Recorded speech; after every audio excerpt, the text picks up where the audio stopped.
Once again welcome back my dear students. और इस lecture में अब हम पढ़ने जा रहे हैं गाइडलाइंस जो एक ब्रांड को लोगो बनाने के लिए काम आएंगी।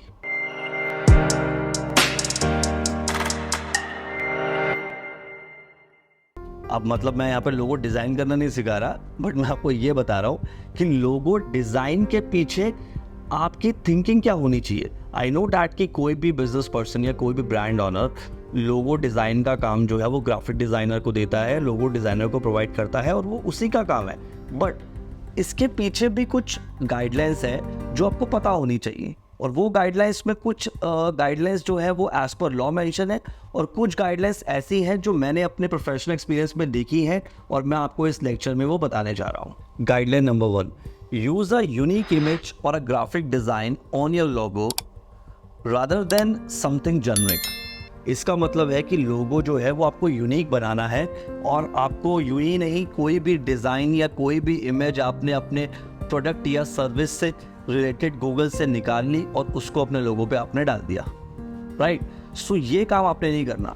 हाय, मैं हूँ डिजिटल पुनीत एंड गाइस, अगर आप भी कोई बिजनेस करने जा रहे हैं and you want to learn कि how to make the unique brand name, इसके लिए मैंने एक फुल कोर्स बनाया है ब्रांड नेम मास्टरी कोर्स के नेम से। आप डिस्क्रिप्शन पे जाके उसका लिंक चेक कर सकते हैं। एंड माय डियर फ्रेंड्स, ये कोर्स जो है वो फ्री ऑफ कॉस्ट है। क्योंकि अगर आप जो भी ब्रांड नेम बनाओ या जो भी लोगो डिज़ाइन करो या किसी भी ग्राफिक डिज़ाइनर से लोगो डिज़ाइन करवाओ, एट द एंड आपने उसको ट्रेडमार्क में फाइल करना है। तो मुझे आपको ट्रेडमार्क की गाइडलाइंस बताना ज़रूरी है। दैट इज़ द रीज़न ये सारे पॉइंट्स ईजिली गूगल पे अवेलेबल नहीं है, क्योंकि ये सारे पॉइंट्स मैं आपको अपने एक्सपीरियंस से शेयर कर रहा हूँ। और बीइंग अ ट्रेडमार्क अटॉर्नी और बीइंग अ ट्रेडमार्क लॉयर, मैं आपको बता पा रहा हूँ कि जो डिफ़िकल्टीज़ मैं देखता हूँ, जो मैं चीज़ें मार्केट में देखता हूँ कि ब्रांड्स क्या करते हैं, पूरा बिजनेस कर देते हैं और बाद में उन्हें पता चलता है कि लोगो जो है वो किसी और लोगों से रिजेंबल है, right. So that is a reason, try करो, यूनिक लोगो बनाओ या थोड़ा टाइम लगा के थोड़ा क्रिएटिव बन जाओ ना। थोड़ा सा क्रिएटिव अगर आप बना लोगे तो आप ही का फ़ायदा है।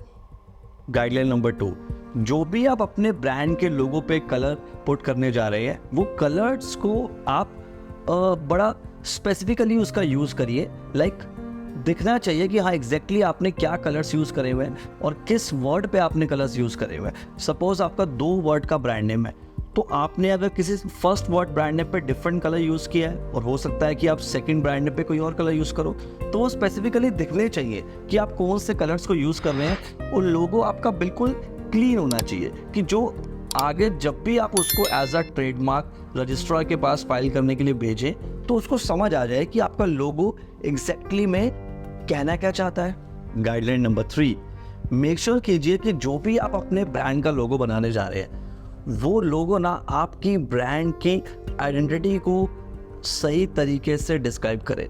मतलब वो लोगो बता दे कि हाँ इस पर्सन का या इस ब्रांड का ये काम है और ये ब्रांड ये मैसेज देना चाहता है।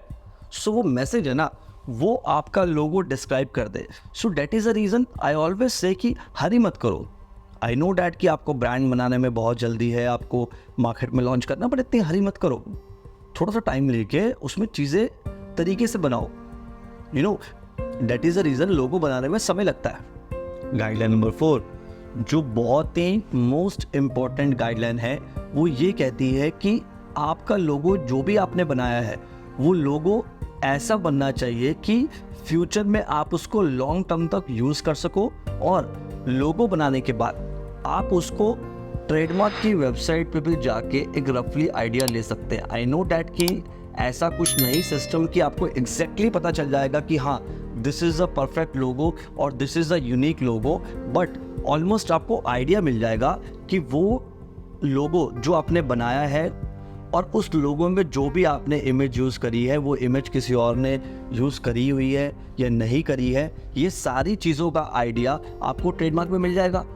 और मैं आपको पहले ही पढ़ा चुका हूँ कि ट्रेडमार्क सर्च कैसे करते हैं, कि लाइक कोई भी आपका लोगो, स्लोगन या ब्रांड नेम सर्च कैसे करते हैं, ये मैं आपको ऑलरेडी पिछले लेक्चर्स में पढ़ा चुका हूँ।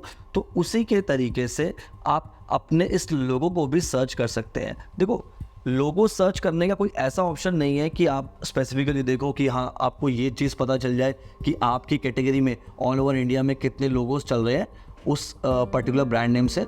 बट पॉइंट ये है कि जब भी आप ट्रेडमार्क की वेबसाइट पर जाएंगे, आप वो ब्रांड नेम जब डालेंगे एज अ वर्ड मार्क, तो वहाँ पे आपको समझ आ जाएगा कि हाँ these are the word marks, और उन वर्ड मार्क्स के अपोजिट में लोगों का कॉलम होता है। आपको वहाँ से ये पता चल जाएगा कि हाँ ये लोगो है इस ब्रांड का, तो अगर आपका लोगो उससे मैच कर रहा है तो आप मतलब।